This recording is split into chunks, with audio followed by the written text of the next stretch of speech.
It's the Mixed Martial Arts Hour with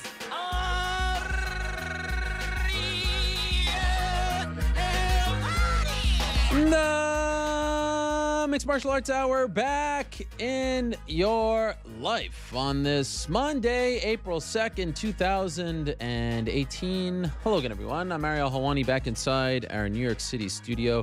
It is snowing outside. It is crispy in here. And my friends, we have a lot to talk about today. Unfortunately, yesterday, our worst fears became a reality. We all sort of hoped and dreamed and prayed that the Khabib Nurmagomedov versus Tony Ferguson fight at UFC 223 would actually come to fruition. This being the fourth time that the UFC booked it. It was building the right way. It was feeling good. Everyone was looking good. Everyone was healthy. They had a conference call last week. They had the press conference in Boston. It felt maybe finally, hopefully, this time it would actually go down. Brooklyn, April 7th. We were less than a week away. And then yesterday at around, noon, I got the call that Tony Ferguson was out. And I will admit, and I know a lot of you thought the same, April 1st, this is a very, very, very bad joke. Unfortunately, I realized very quickly, very early on, like 10 seconds into the conversation, that this was not a bad joke, that this was an actual thing, that this wasn't a prank, that Tony Ferguson was in fact out. And then I began to learn more about the circumstances surrounding his injury, how crazy it was. And then I began to learn that Max Holloway, of all people, after talking to some others, sending out feelers, Max Holloway, the reigning defending UFC featherweight champion, Max Holloway, the man who was supposed to fight in March against Frankie Edgar, suffered a serious ankle injury in February.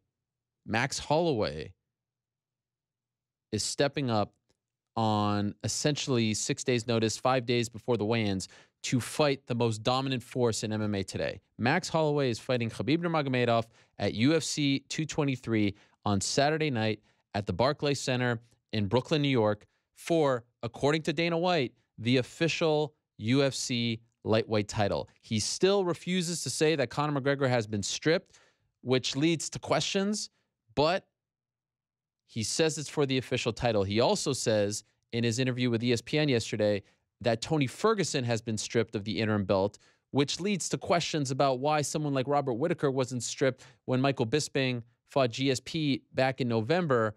But, them's the breaks when essentially the promotion is kind of doing its own thing. You feel for Tony. You feel for the fans. Everyone was hoping to see this fight once and for all. Such a great rivalry. In fact, just a couple of weeks ago on the MMA Beat, we talked about the best fights that were never made.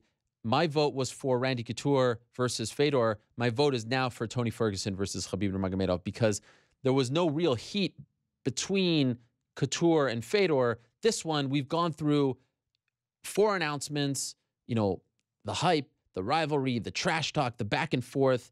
It's magical. And then, for whatever reason, I'm not one who believes in curses and voodoo and things like that, but I kind of feel like this particular fight, this pairing, is cursed. It is heartbreaking, but then you start to wrap your head around the idea that if Max Holloway, who now, enters, legendary status, if he wasn't there already, this is a guy that they'll be talking about for years and years to come. The guy who accepted a fight against a 25-0 Dagestani cowboy, Khabib Nurmagomedov, on 6 days' notice. This is a guy who, if he wins, if he pulls off the upset, and make no mistake, given the circumstances, the injury, the weight cut, the time frame, this would be a mammoth upset, regardless of the fact that he's the featherweight champion. If he actually does it on Saturday, wrap your head around this. Max Holloway will then be the lightweight and featherweight champion. Who 500 plus days ago was the lightweight and featherweight champion? Conor McGregor. Who has been going back and forth with Max Holloway for the past couple months? Conor McGregor. This thing could not line up more perfectly for the UFC, Conor McGregor and Max Holloway, if he can pull it off on Saturday. Just think about that. He then holds the 2 belts that Conor, we presume, will have been stripped of come Saturday. How insane is that? And then, of course, if Khabib wins, he's the champ at 155, and he also says, I just beat the 145 champ. Hey, Conor, where are you at? I mean, this thing has so many layers to it. It is It is very reminiscent of the Nate Diaz situation with Conor because it's something that's happening on short notice that came out of nowhere. It's chaos. Like Paul Heyman once said, where there's chaos, there's opportunity. And opportunity knocks for Max Holloway. Here he is en route to Brooklyn as we speak. He is going to fight Khabib Nurmagomedov on Saturday night. It is unbelievable. Stunning turn of events. We're going to break it down from all angles on this show, which is a very special show. We have 4 in-studio guests. We have some of the biggest names in the sport. Let me run down the lineup very, very quickly, and then we'll get to our first guest who is standing by, and he's in a rush, so I do not want to waste his time. Okay, this is the lineup. At around 5:15, MMA After Hour, Rick's Picks, questions. You know the drill. 4:25, a producer who I think is one of the most talented producers in all of television, Jason Hare, who is the producer of the new Andre the Giant documentary that's airing on HBO next Tuesday, April 10th, will be in studio. Why is he in studio? To talk about the doc, but also he's produced some of the greatest combat sports content that we've ever seen, primetime, 24/7, and much more. We'll talk to him about all that and more. 4:05, we'll be joined by Tony Ferguson in his first interview on the phone, so please do stay tuned for that. We'll get his side of the story. 3:05, Khabib Nurmagomedov in studio to talk about the switch. 2:05, Joanna Jędrzejczyk in studio to talk about her fight against Rose Namajunas on Saturday, the rematch. 1:35, Gary Tonin in studio to talk about his ONE FC and MMA debut. And at 1:15, Stephen Thompson will join us on the phone to talk about the Darren Till fight that was announced last week, taking place, of course, May 27th in Liverpool. First, let's go to the phone lines and talk to a man who has been very busy over the past 24 or so hours. Very much appreciate his time right now. He is Max Holloway's manager. His name is Brian Butler-Au. He is joining us right now on the phone. Brian, are you there? Hey, Ariel, how you doing? I'm doing great. So, Brian, I know no time to waste. You're very busy, so let's get right into it. When did you find out that Tony Ferguson was out of UFC 223 and that there was a chance your guy, Max Holloway, could slide in? When did this all come to your, doorstep, so to speak? About 3:30, 4 o'clock East Coast time yesterday. And how did it all unfold? How were you told? And did you think, like many of us, that this was some cruel April Fool's joke? I didn't even realize it was April Fool's, man. Everybody started blowing up my phone afterwards saying, this is a joke, this is April Fool's. I didn't even tie that together until I had 300 text messages. So, yeah, I didn't know, man. So was this the UFC calling you and saying, hey, Tony Ferguson is out? What do you think about Max Holloway stepping in on 6 days' notice? Pretty much, yep. Max had already had his eyes on both Tony and Khabib, for some time. He actually said it in the last media thing that we did, the big media thing we did, Media Day. The only concern that I had was, can he make the wait in time? I mean, it's 6 days away, and he's got like an 18-hour flight from Hawaii to hop on. So, Max didn't hesitate at all. He immediately said to me, I mean, his exact words were, he's like, let's fucking do it, bro. This is how legends are made. That's exactly what he said to me. And then I said, we got to let George crunch the numbers because I don't want the weight cut. I'm sure he can make the weight. I want him to make it healthy, and I don't want it to have any long-term effects on him. So, George crunched the numbers. It took about an hour and a half for George to do all of that, check everything out. Came back, said he can do it, and he said he can 100% do it. It's going to be a grind for him. He's like, but if anybody can do it, he said he knows Max can, and he can do it in a healthy manner. So, yeah, after that, it was just on. And by the way, George is George Lockhart, his nutritionist, right? Yeah, George Lockhart. Yeah. Yep. Lockhart and Lee. Did you throw out the idea of maybe making this a 165 fight? Maybe no title on the line, but a big opportunity so that it's an easier cut. We did. We said we would do it at welterweight, and UFC wanted it to be a title fight. So, that's when we reevaluated, and Max said, let's like I said, he said that quote. Could you tell us how much Max weighed when he agreed to this fight? He has some weight to lose. I don't want to get into all of that right now. I want to, Max is on the airplane right now. This has all happened so fast that, we have barely even been able to get our ducks in a row. I'm scrambling right now, packing and heading out myself. So, let's just say he's going to make weight, and he's going to make weight safely. So let's just leave it at that. And to the best of your knowledge, just to reiterate what Dana White has said publicly, this is for the 155 title. If he wins on Saturday night, he will be a dual champion, correct? That is what I've been told, yes. Okay. Do you have any concerns about, the fact that they haven't stripped Conor of the belt yet? I don't have any concerns with that. I told Hunter to make sure that there's 2 belts by the cage, and he said, "Will do." So I love it. This stuff is giving me chills. It's unbelievable. When you called Max about this opportunity, in the back of your mind, did you think, okay, this is my duty as his manager to bring opportunities to him, but he's not going to accept it given, the circumstances? Like, are you surprised that he said yes to this? I'm never surprised with Max, man. And I'm not just saying that. The kid is seriously one of the most strong-minded people I've ever met. And no, I'm not surprised. Not at all. What about the ankle? Because I spoke to him just a couple of weeks ago on this show, and he was talking about July and just starting to run again. What is the state of his ankle, and how healthy is he going into this fight? He's okay. I mean, he recovered a lot faster than the doctors had expected him to. So the treatments that they did on him, really took to him as well as they could to anybody. So he has been training, and he has been testing it. He's been pushing it, and so far he's pushed it pretty hard, and it seems okay.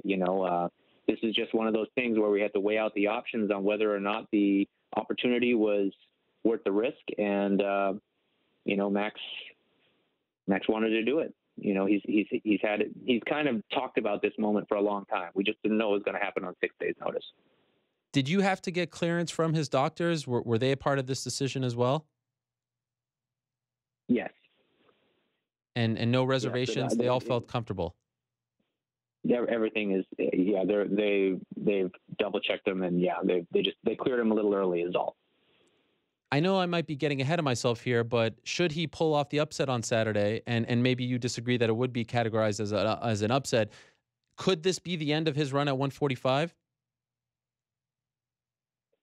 Knowing Max, I don't think so. I think he wants to do what the other champion didn't, and make a statement, make a point that way. So I don't know. I do know that that his time as a 145er was, probably going to be on the clock soon, but he had full intentions to defend it, 2-3 more times before he made any moves. So I would, my guess from knowing Max is he's going to want to do something that hasn't been done. Did that Conor McGregor name come up at all?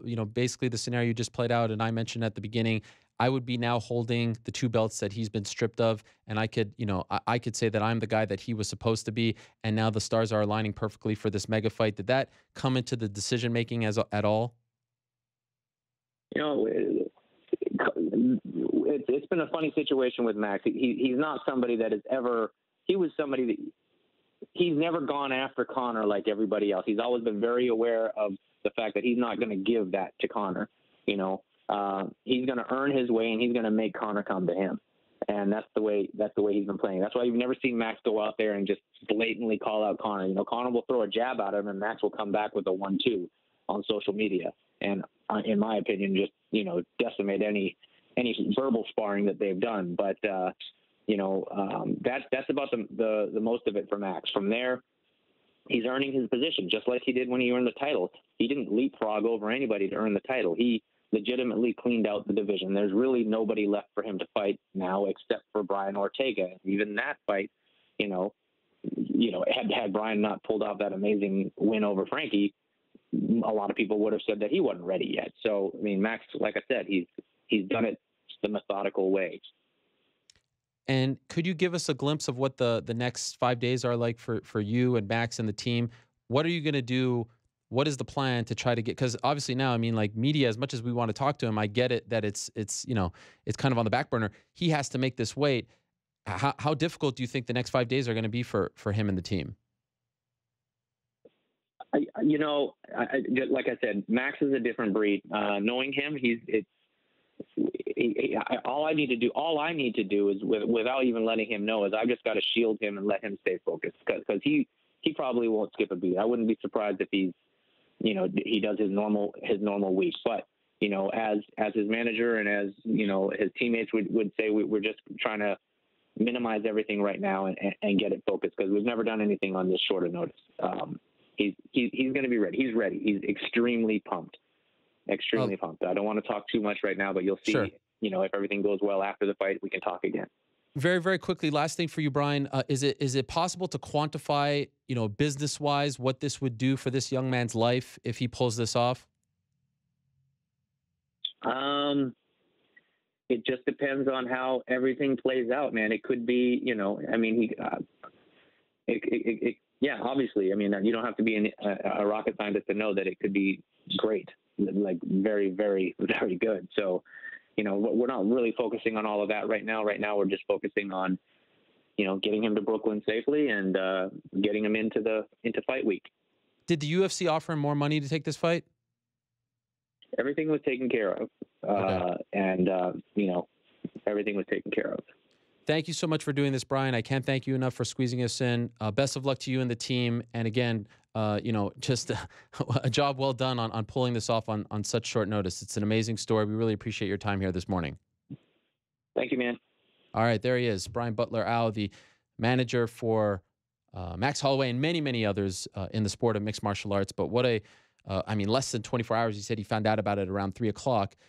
His guy, Max Holloway, en route right now as we speak to Brooklyn. 24 hours ago, he was just chilling on Easter Sunday. And by the way, if you were celebrating Easter yesterday, I hope you had a lovely one. Passover as well. Chag Sameach. What a great time for Max Holloway and for all the fans of his in Hawaii and around the world to see their guy. I mean, you just see the memes now and the tweets and the GIFs about, the cojones on this guy to step up on such short notice to take this fight and fly into Brooklyn, 18-hour flight to fight the most dominant force in MMA right now, the 25-0 Dagestani Khabib Nurmagomedov. We'll be talking much more about this fight as the day goes on. Of course, Khabib is coming up. Tony is coming up. That's one side of the equation. That's the Max Holloway side of the equation, and we'll hopefully talk to Max later on in the week in Brooklyn when Media Day starts. But another big news that transpired, that was broken late last week, we now know who will main event the card in Liverpool on May 27th. We all knew it was going to be Darren Till. We didn't know who his opponent would be. We suspected it would be Wonderboy Thompson. That's the one that they wanted. They finally got their man. Wonderboy Thompson is kind enough to be joining us on the phone right now. Steven, how are you? Doing great, my friend. Doing great. How about yourself? I'm doing great. I really appreciate the time here today. Thank you very much, and congrats on this big fight and opportunity. I know the UFC wanted to make this fight for several months, but I had been in contact with your father for several months, Ray Thompson, the great Ray Thompson, your head coach, of course, and he told me unequivocally several times that this is not a fight that you are interested in, that you're not healthy, and even if you were healthy, it's not a fight that you want. Why are you fighting Darren Till, and how are you fighting Darren Till on May 27th? Yeah, man. Well, we first got approached for the Darren Till fight directly after my Masvidal fight, where wasn't really sure at the time what the situations were with my thumbs. So it was like for sure a no. I know they wanted it to happen in February, or I think it was February. And we were like, nah, we're not going to be ready, man. I ended up breaking both my thumbs. So the healing time, it just wasn't right. It wasn't the right time. But you know what? I also at the same time wanted to kind of see where the welterweight division, guys at the top, where were they going? Who was going to be fighting Tyron next? There was talk about an interim title happening, and I wanted to kind of hold off to see where, if I was even on the list for that interim title. But looks like it's not going to happen, and I want to stay busy, and why not stay busy with one of the top guys that everybody's talking about from Liverpool, Darren Till.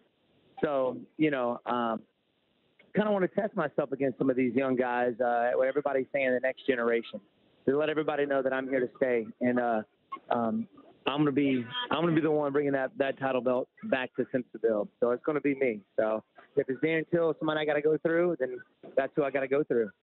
How are your thumbs right now? Are you 100%? Are you fully clear to fight, to train? Oh yeah. So ended up breaking both my thumbs. I tore a ligament in my right. The doctor wanted to have surgery on it, and but if I had surgery on it, I won't be able to make a fist. So I was like, no, I'm not going to have surgery. I'm going to see what physical therapy will do for the thumb. So, man, I'm still doing physical therapy twice a week, but they're feeling great. I've got Chris Weidman in this week. helping me out with this camp, with the wrestling aspect especially, and just to have somebody to push you, somebody that big and strong, in on your legs. I mean, he's got great striking too, which I think everybody underestimates that with Chris. So I've got him in this week for that, and my thumbs are feeling great. Sorry for the noise, man. We got karate camp going this week. It's spring break, and we're at the bowling alley right now. Oh, no problem. I really appreciate it. And we won't keep you very long, but I just wanted to hear from you because it's all good. People are so excited about this fight. Do you feel, Steven, given the buzz surrounding Darren and the fact that it's in his hometown, that the UFC is trying to use you as a stepping stone for Darren Till? You know what? Yeah, man. I mean, of course, I didn't even know, to be honest with you, I didn't even know who this guy was when I was approached. I was like, who is this Darren Till? And then, he got a name after knocking out Cerrone, which I don't see. I mean, Cerrone was on a 3-fight losing streak. He was knocked out the fight before by George Masvidal, who I just beat. Right. And so I'm like, who is this number 7 guy? Why is he jumping over everybody else to fight the number 1 contender? Why am I not fighting the number 2 guy? When I was coming up in the rankings, I was number 2. I had to fight the number 1 to get that title. And which was, that was another reason why I turned down the Darren Till fighter off the bat, because I wanted that fight with RDA. And that's not happening, obviously. So there's really nobody else to fight but this guy, Darren Till, in his backyard, which didn't make sense to me either at first. So I'm like, why am I fighting this guy who I don't even know who this guy is in his hometown? So, but you know what? He's asking for it, and he's definitely going to get the best Eagle and Boy Thompson come May 27th. Have you had a chance to watch him? And if so, are you impressed with him? Like, do you understand the hype or still not really? To be honest with you, no. I mean, everybody's saying he's a great striker. From what I've seen, he keeps his right side forward. He throws his left hand, throws his left leg, likes to throw a few elbows. But to be honest with you, not very impressed by Darren Till. I think Masvidal's a better fighter. Wow. I think he brings more to the table than Darren Till. And that's just me. I mean, Darren Till is young. I mean, he had, 4 fights in the UFC right now. And the first 3 guys, I don't even know who those guys were. I don't even know who those guys are. But you know what? We're going to be seeing, anybody in the UFC is good. If you're at the lowest end or the highest end, you have a chance to get knocked out and put to sleep. And Darren Till, the way he's been going through from what I've seen in the fight, he's very durable. He's tough. He likes to throw that left hand. He throws it hard. He's got the chance to knock you out. So everybody's got that chance to do it. So I still got to be on my P's and Q's when I step out there in Liverpool, in his hometown. And I hear, this is not the first time I've been in enemy territory. Fighting Rory McDonald in Ottawa, Canada, that was pretty intense. That was fun. But I hear the fans in Liverpool are a little bit more passionate about their fighters. So you know what? We'll see, man. We're gonna go out there and have some fun. Is it fair to say then that you're a little bit befuddled about this whole situation, about the fact that this guy's getting pushed to fight you, who went the distance with Woodley twice, fought him to a draw, all that stuff and more? Like you're not quite seeing what the UFC is seeing. Yeah, I mean, I know that they're trying to push this guy, and I don't know if it's the fact that they don't have anybody else to push from that area, from Europe. He's definitely a talker, man, and that's the kind of where the UFC's heading. They're headed to, they're more apt to push those guys who go out there and run their mouth a little bit. So yeah, man, I just think there's more guys in the UFC division right now that are more deserving of the fight, to that number 1 contender. But yeah, it is what it is. It's politics, but all I'm going to do is go out there and do what I do best, and that's put a hand or a foot upside somebody's head. I was told, Steven, and I know ESPN reported as well, that you, as a result of taking this fight, got a new deal from the UFC. Is that accurate, and are you happy with this new deal? Yeah, man, we've had some negotiations back and forth with the UFC, and I am happy with it, to be honest with you. I am happy with what's going on and my new contract. So it's definitely an incentive to actually go out there and do it.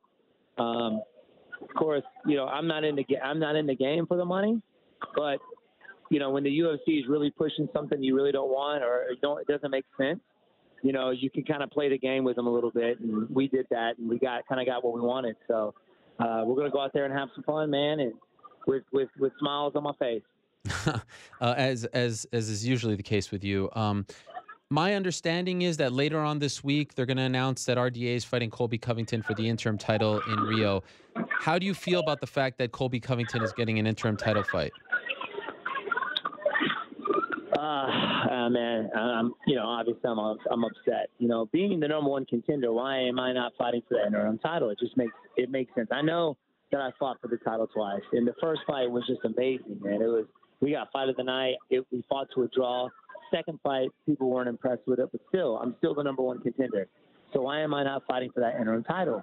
Why isn't the number two guy fighting the number one? It just doesn't make sense. So it's almost like they're not going by the rankings anymore. Obviously, I'm upset about it, but it is what it is, man. There's no changing it now. Did you ask the UFC this question? And if so, what was their response? Why am I not fighting for the interim title? Why is Colby fighting for the interim title? That's something we were trying to push for. It seemed like they had their mindset. When we were kind of going over the negotiations and stuff, they were pushing it there until we were like, hey, why are we not fighting for the interim title? Why aren't we fighting the number two guy? Because I know they were at the time, there was talk about an interim title, and that's one of the reasons why I was kind of holding on to see where that was going and who was on the list for that. And they were just like, no, man, they were kind of set in their ways, and for sure who was going to be fighting for that interim title, and I wasn't it. I don't know if this is possible for you, but I'll ask the question anyway. Can you take off the Stephen Wonderboy Thompson fighter hat, put on your promoter hat, and I'll ask you this question. Do you feel, considering the fact that he comes from, this part of the world where the UFC wants to capitalize on his fan base, he's a charismatic fighter, he's a fun fighter, do you feel like it is a mistake to book someone like Darren Till against you, given your resume and your experience in the sport? My theory is put Darren Till in there against anyone, you're going to get the same, ticket sales, the same excitement. It's just a showcase. Why put him in there against someone as experienced and dangerous as you? Do you feel like the UFC is making a mistake by doing this to a young guy like Darren Till? To be honest with you, yes. I mean, there's a lot of people that have said that to me as well. Like, if they're wanting to promote this guy, why would they put him against you? And I don't think it's more of the UFC. I think he said in his ways that he wants to face me and nobody else. Obviously, he wants to try and jump up, but I don't know if he's thinking about the rest of his career. I did the same thing. After my very first fight in the UFC, they jumped me up. They put me up against a guy named Matt Brown. If I could go back and change that, I would have. But in that, I wouldn't be where I am if it wasn't for that loss. And of course, I'm not going to take Darren Till lightly. He's a very tough guy, but I think it's a mistake. Could you tell us, in the Masvidal fight, that's when you broke both thumbs? And if so, how difficult was it to actually, complete the fight with two broken thumbs? Well, I do my best not to show it, but yes. It was early in the second round. I ended up messing both of my thumbs up. And usually in a fight, if you're injured, you don't feel it because your adrenaline's going. If you do feel it, then something is seriously wrong. And I remember going to that second fight. I don't know if it was a 1-2 or a jab cross, but I couldn't even close my fist anymore. And that I felt if I was healthy and I had my thumbs, I could have finished George Masvidal. But every time I threw a punch, since I couldn't curl my thumb up, I re-jammed my thumb every time. Every time I threw a punch, I just re-jammed it. And so, which led me to, not throw my strikes as powerful as I wanted to. So it was mostly a chess game after that, just kind of picking my shots and just kind of hitting and moving. So didn't really have enough power behind it because of that. So if I did have that, I think I could have gone out there and finished George Masvidal. Steven, you're the nicest guy in the world. Do you feel comfortable being the enemy, going into enemy territory? This isn't Ottawa. I'm Canadian. Canadians are a different breed, and Rory wasn't from Ottawa, so I think it was different. He is from Liverpool. This is their first ever event in Liverpool. It is going to be hostile. Does that make you uncomfortable? You know what? It doesn't at all, man. I'm going to go out there with a smile on my face, have some fun. I'm going to be nice to the fans and just enjoy myself while I'm there. Of course, I think they're going to make it as uncomfortable as possible, but I don't let that stuff bother me. Man, I've been in the fight game for a long time, and I've had a lot of stuff happen to me, and very similar situations. But man, this is definitely the top, though. This is going to be This is going to be it's going to be fun, man. This is going to be exciting, to be honest with you. But hey, I'd rather go into Liverpool and fight this guy in enemy territory than being Colby Covington going to Brazil. I'll tell you that right now. That is very true. Oh my goodness. Are you doing media that like are they sending you out there to get a taste of it early on, or are you going to go just for fight week? You know what? We're going to head out there a few days early, I believe, just to get out, acclimated a little bit, and just kind of see the whole atmosphere, feel the vibe. And UFC usually sends us out there on a Tuesday. We're going to get out there 2 days before that, just to kind of hang out and get used to everything. So I think they're 5 hours ahead. I'm not sure. Yeah, I think they are. California, they're 5 hours ahead.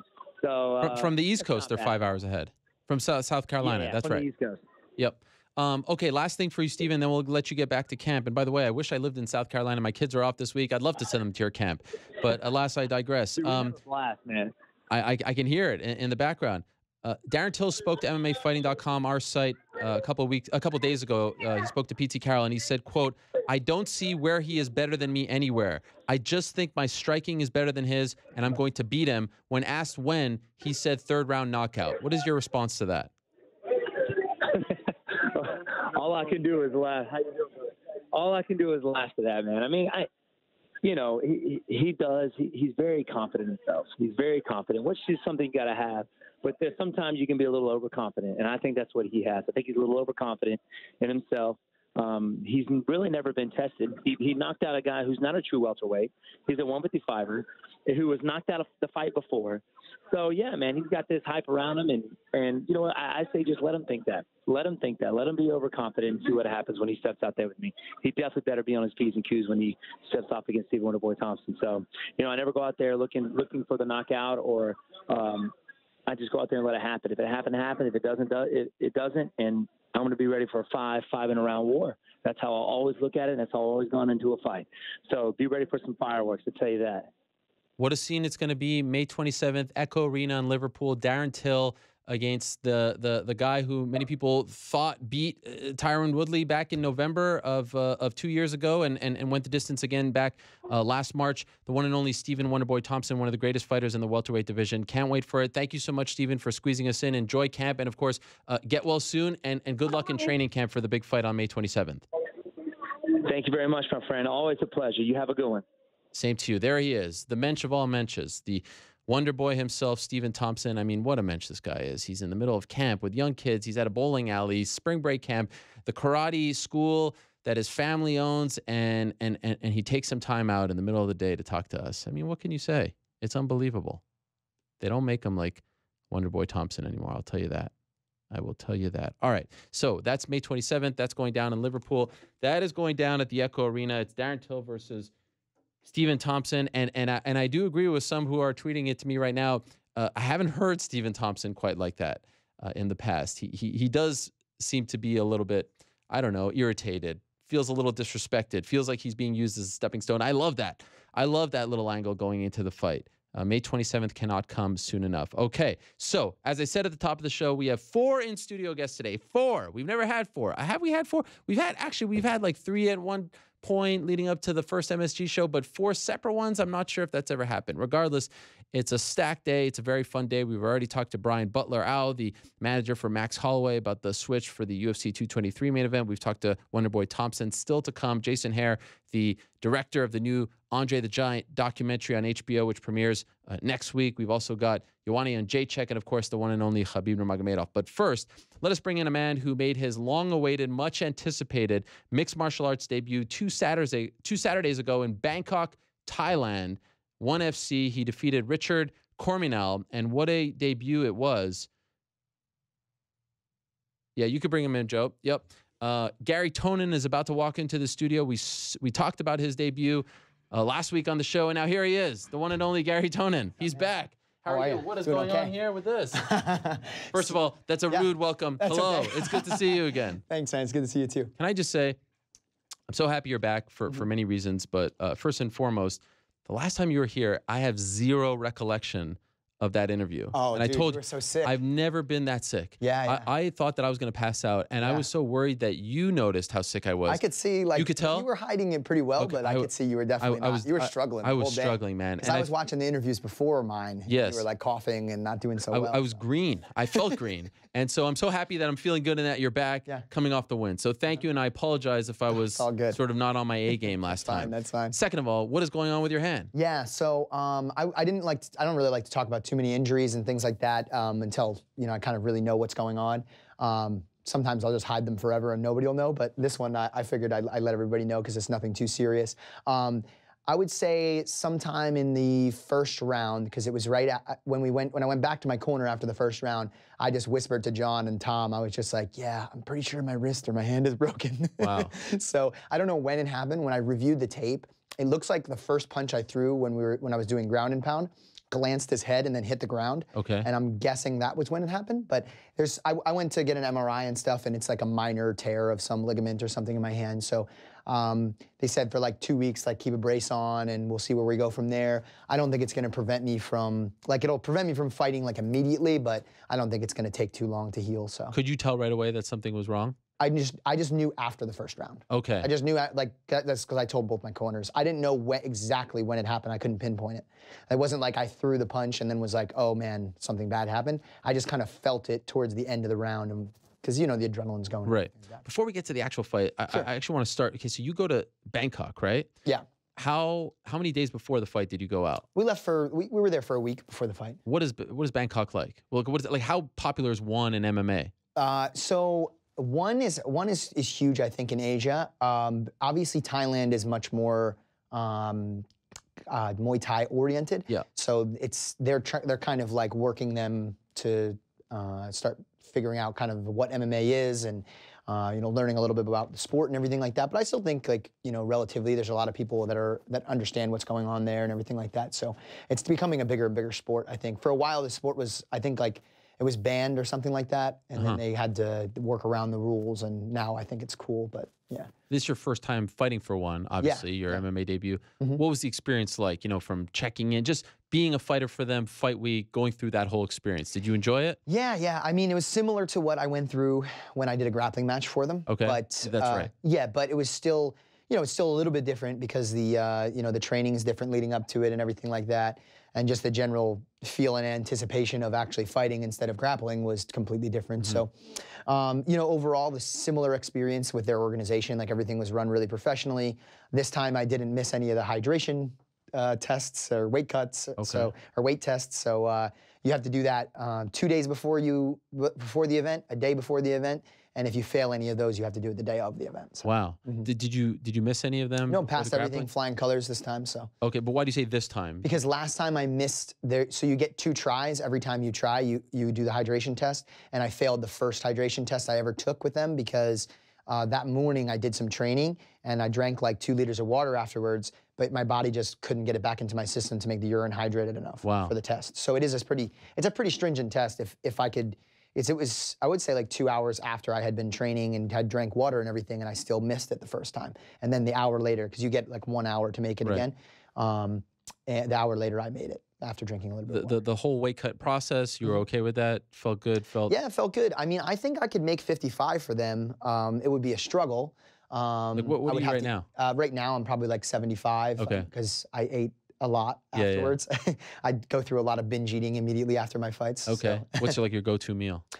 Most of the time burgers and stuff, but we were in Thailand, so mostly Thai food after that. But now that I got back, a lot of pizza, a lot of Krispy Kreme donuts. When you're in the arena, like you've competed on many big stages in your respective sport where you're known as one of the best in the world, but here you are in the locker room, in the arena. Yeah. It's a big crowd. There's buzz, all that stuff and more. Great main event.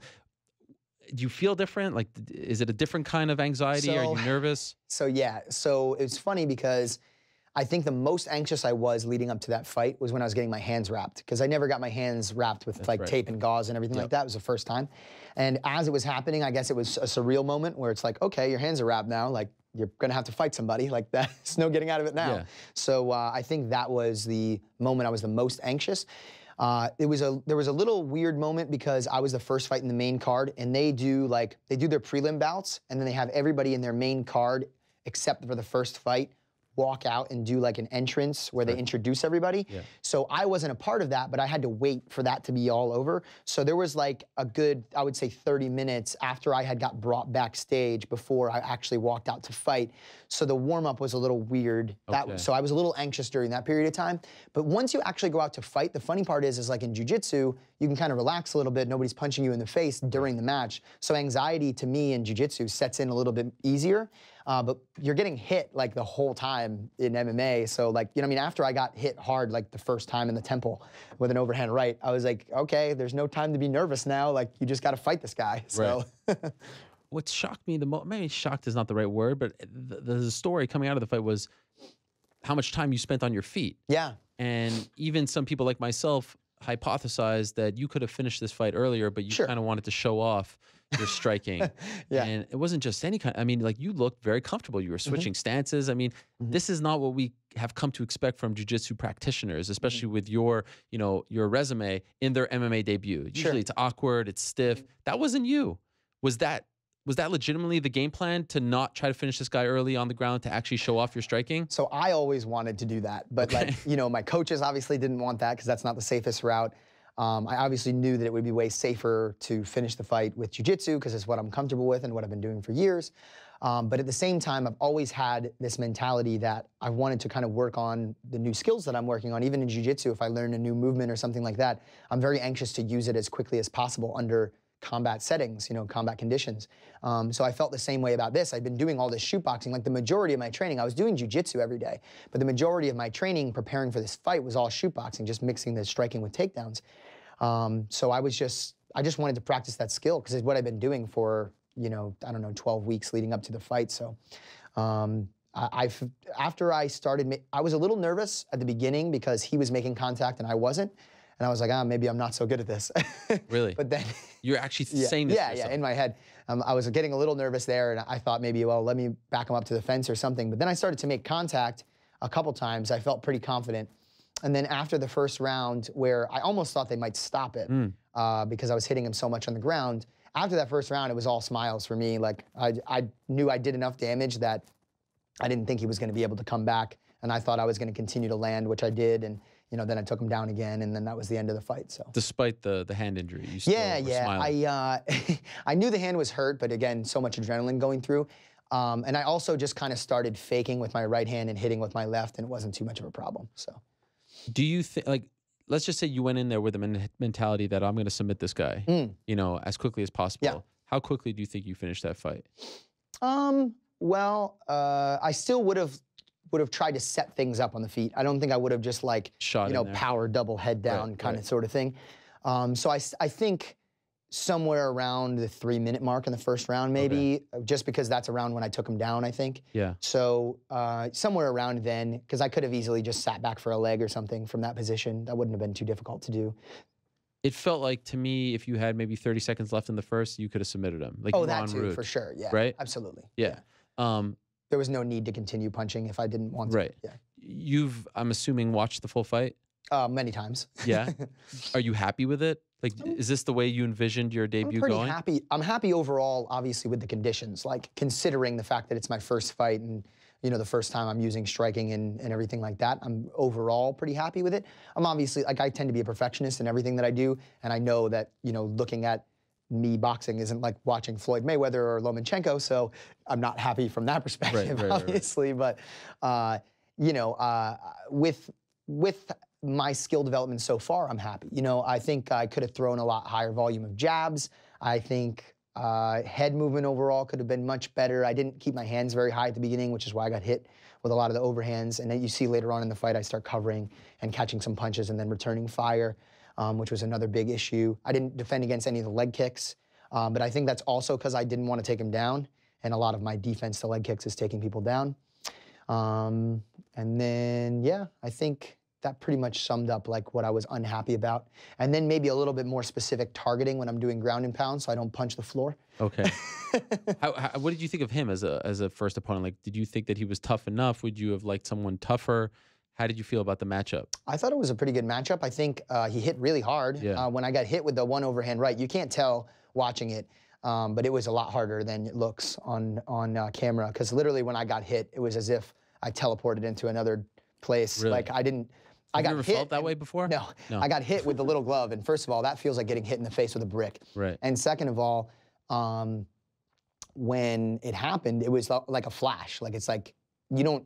I don't know. With the boxing gloves, you see everything coming. It's a lot slower, 16-ounce gloves. So you see yourself getting hit, even if it's hard. It's Yeah. I don't know. You notice it. I got hit and I was like, oh, what was that? Wow. So it kind of woke me up and I started kind of like getting my distance better and stuff like that after that. Did you ever spar with MMA gloves leading up to the fight? Just drilling and stuff, because you can't. Some people will spar a little harder with little gloves. I just don't really believe in it too much because I think a lot of people get cut. Like I've walked into the room, like they do it a lot at Henzo's. I've walked into the room and just like watch people like split open their nose and their face and stuff. And I just don't think it's safe, especially that close to a fight. So I don't really do hard sparring with little gloves ever. We do all of our drills. I do all my grappling with little gloves. But obviously, every time I'm sparring, I'm not sparring with anybody that's trying to hurt me, and I'm not trying to hurt anybody I'm sparring with, because that's not a really good way to keep training partners and promote longevity on either side. So it was a new experience receiving damage, with little gloves and just with full intensity, and it was a new experience dealing damage. That was actually more strange to me than getting hit. Getting hit wasn't as big of a deal as, all right, now the guy's on the ground, I'm punching him in the face, and just like you said, maybe I could have submitted him.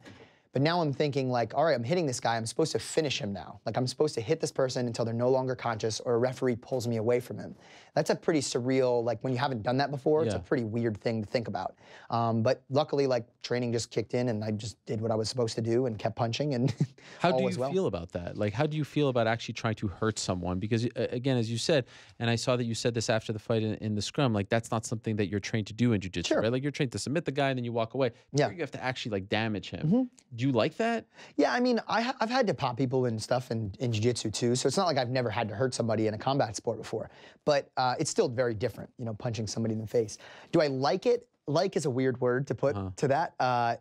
In a way, yeah. Tolerate it? It's a thrilling feeling to be able to do that and like to be in the conditions where you have rules and you have another willing participant that's in there also trying to hurt you. I mean, under those conditions, yeah. Like, am I out to like just try to hurt people that are innocent people? Absolutely not. No. But somebody else that's in there. We're in a contest. We both agreed to this, and we're both working essentially, trying to see who's the best at this. Like, I'm totally okay with it. I don't know if it's.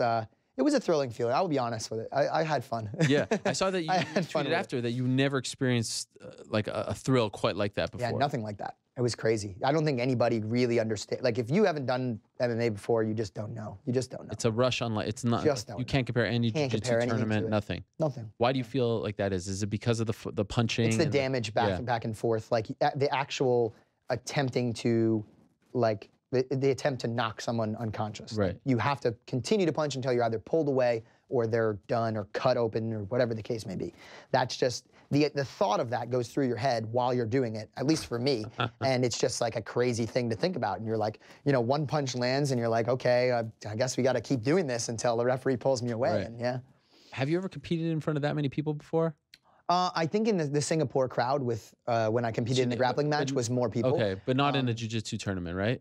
Not in like a normal. No, most jiu-jitsu tournaments, the max is like 2,000 people probably. Okay. That'd be a relatively big event. By the way, how much did that experience against Shinya Aoki prepare you for this? Because you've been in the cage before, right? You haven't fought, but just getting that, it's almost like that was like a quasi-amateur experience, right, for you, because you got to sort of feel the environment. Do you think it helped you at all? I think it helped a lot. Okay. Especially considering it was with that organization. Yeah. I just think like in general when it comes to anxiety, I think I may have mentioned this last time, that when you're talking about anxiety and like sports performance and things, the more things that you can keep similar over time, the less anxious you feel, because anxiety to me, the biggest causes of anxiety is like kind of like the question mark, like, oh, what's this going to be like? Yeah. And the more similar it is to a previous experience, the less the question marks there's going to be. Right. So yeah, it's in a different country. Yeah, this time I was fighting MMA, but at least some things were similar. The people I was talking to were similar. I brought a lot of people from my training camp down there.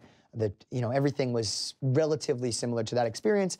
And in addition to that, if you're talking about specifically that fight, just being in that fight, It woke me up a little bit to how important, working in a cage was going to be, when I started doing mixed martial arts, and all of my shoot boxing training for the, minus maybe the first 4 weeks where I was just getting acclimated, all of my shoot boxing training for the last 8 weeks was all done in a cage. Okay. Every single session. Wow. We didn't do anything.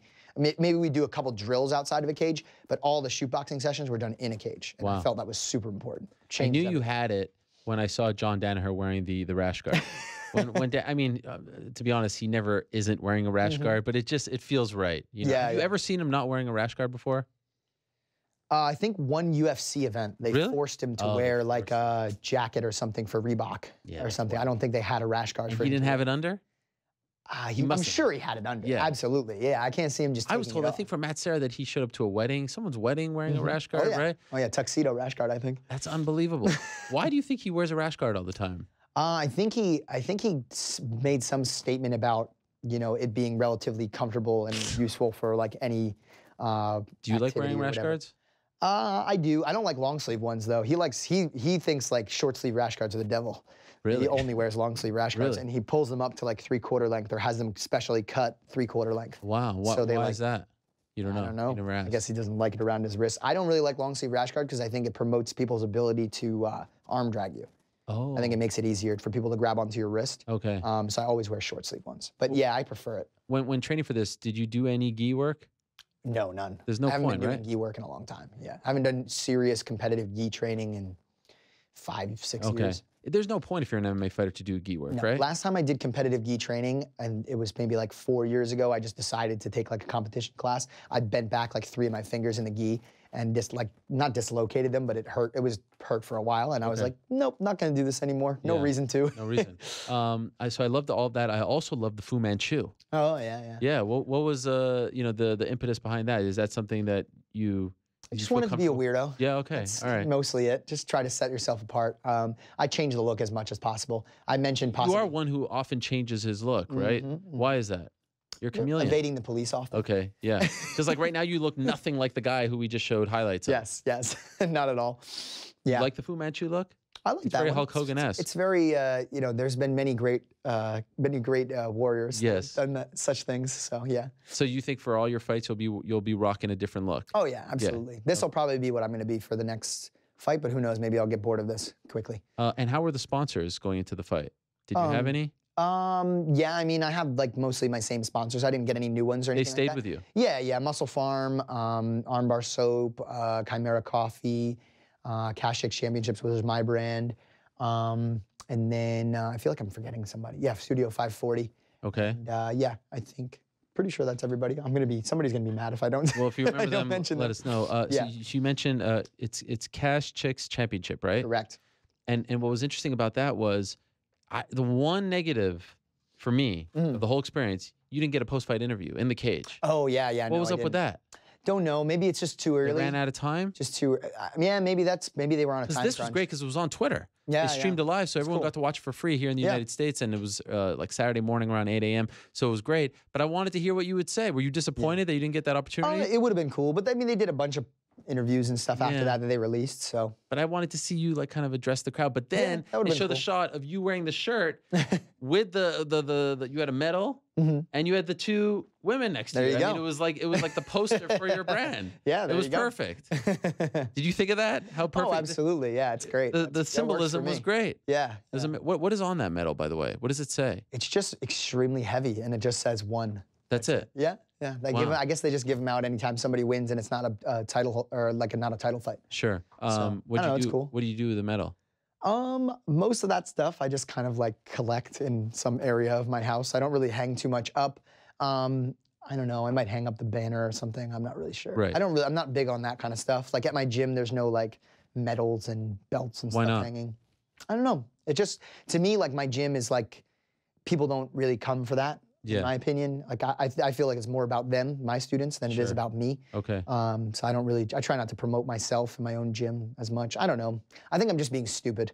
I think it probably would help. It's probably, I people appreciate walk the into humility studios and stuff. behind that. It's not a shrine to you. Yeah. It's nice to have a little, memento here or there, but Sure. I respect that. Was there a big watch party? Did everyone come together? Yeah, and they watch? sent me a little video of them Really? saying congratulations and stuff. Yeah, That is They amazing. made me a little poster, and because of my comedic mentality when it comes to teaching, as well as my persona, there was a lot of things written on the banner that weren't so savory about me, but it was funny. Okay. How hard was it to come down from that high? Like when you get to the locker room. Good question. Yeah, I mean it was pretty surreal. So I don't know if I've come down yet. Wow, what a feeling. What a buzz.